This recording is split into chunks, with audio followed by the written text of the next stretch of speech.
কল্পনার চেয়েও দ্রুত গলে যাচ্ছে হিমবাহ, বাড়ছে সমুদ্রপৃষ্ঠের উচ্চতা।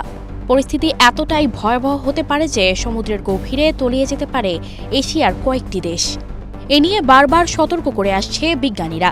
জানা গেছে, গত কয়েক দশক ধরে মহাকাশ থেকে কৃত্রিম উপগ্রহ যে সমস্ত ছবি তুলেছে এবং তথ্য সংগ্রহ করেছে, তার ভিত্তিতে হিমালয় পার্বত্য অঞ্চলের বিপজ্জনক পরিস্থিতি উঠে এসেছে।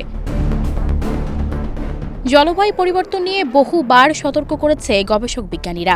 বিশ্ব উষ্ণায়নের জেরে ক্রমশ বদলাচ্ছে আবহাওয়া। এপ্রিলেই দেশের বিভিন্ন অঞ্চলে তাপমাত্রা ছাড়িয়ে গেছে ৪০ ডিগ্রি সেলসিয়াস।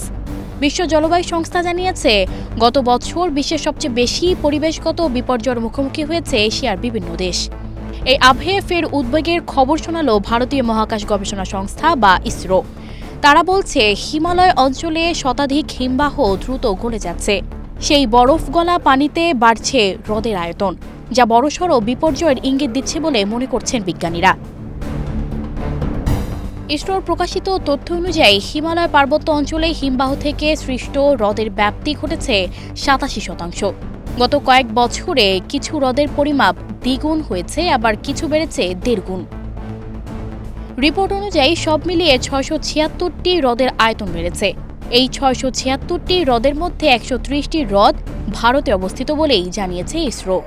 এর মধ্যে ৬৫টি হ্রদ সিন্ধু নদের, ৭টি গাঙ্গা অববাহিকা অঞ্চলে এবং ৫৮টি ব্রহ্মপুত্র অববাহিকা অঞ্চলের মধ্যে পড়ে।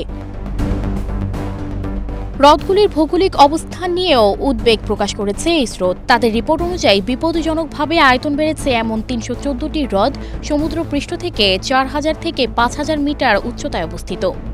২৯৬টি হ্রদ সমুদ্রপৃষ্ঠ থেকে ৫,০০০ মিটারের বেশি উচ্চতায় অবস্থিত।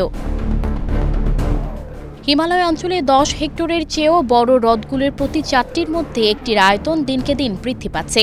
এই প্রবণতা শুরু হয়েছে ১৯৮৪ সাল থেকে।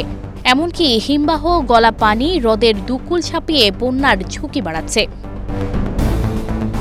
সানজিদা রহমান, প্রবাস খবর।